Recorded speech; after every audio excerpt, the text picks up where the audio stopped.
Hello दोस्तों, मैं आशीष यादव। आप देख रहे हैं आप अपना यूट्यूब चैनल मिस्टर आशीष ज्ञान को। चलिए सबसे पहले आज सामाजिक विज्ञान का मोस्ट इम्पोर्टेंट क्वेश्चन को देखने वाले हैं जो हमारे एग्जाम में पूछे जाते हैं। चलिए क्या है उसको देख लेते हैं। हमारी अर्थव्यवस्था यानी चैप्टर 2 को देख रहे हैं। हमारी अर्थव्यवस्था एवं इसके विकास का इतिहास क्या है, इसको जानने वाले हैं। चलिए सबसे पहले देख लेते हैं अर्थव्यवस्था किसे कहते हैं, इसको देख लेते हैं। इसका परिभाषा देख लेते हैं क्या होता है। इसका आंसर है इसका अर्थव्यवस्था एक ऐसा तंत्र या ढांचा है जिसके अंतर्गत विभिन्न प्रकार की आर्थिक क्रियाएं संपादित की जाती है, जैसे कृषि, व्यापार, उद्योग, बीमा, बैंकिंग, परिवहन एवं संचार आदि।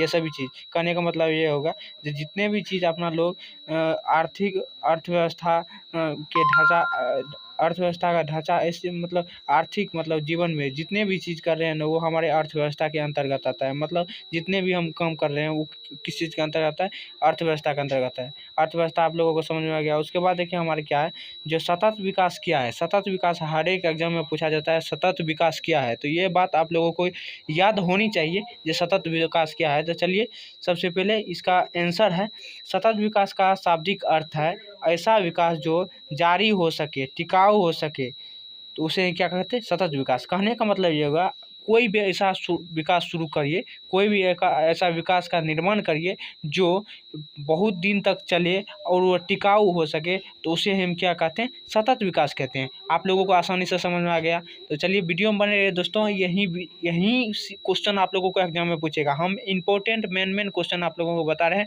यही क्वेश्चन एग्जाम में पूछेगा। तो उसके बाद हमारा है यहाँ पे आर्थिक नियोजन क्या है। आर्थिक नियोजन को देखने वाला। आर्थिक नियोजन का अर्थ है राष्ट्र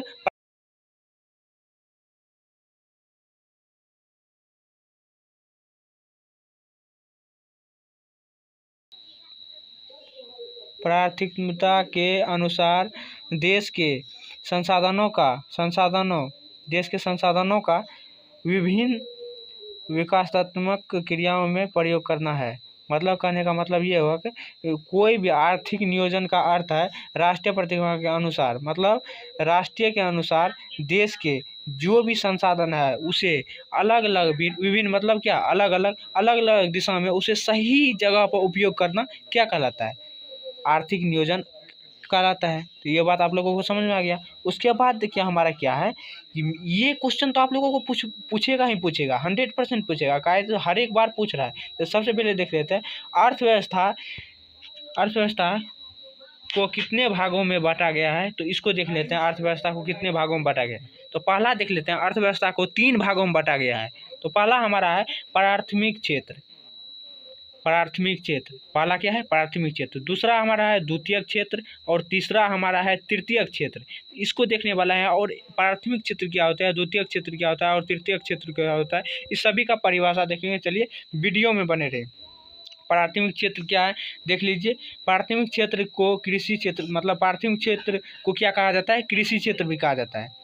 समझ में आ रहा है आप लोगों को, प्राथमिक क्षेत्र को क्या कहा जाता है, कृषि क्षेत्र कहा जाता है। तो उसके बाद देखिए द्वितीयक क्षेत्र क्या कहा जाता है। द्वितीयक क्षेत्र को औद्योगिक क्षेत्र कहा जाता है। द्वितीयक क्षेत्र को क्या कहा जाता है, औद्योगिक क्षेत्र।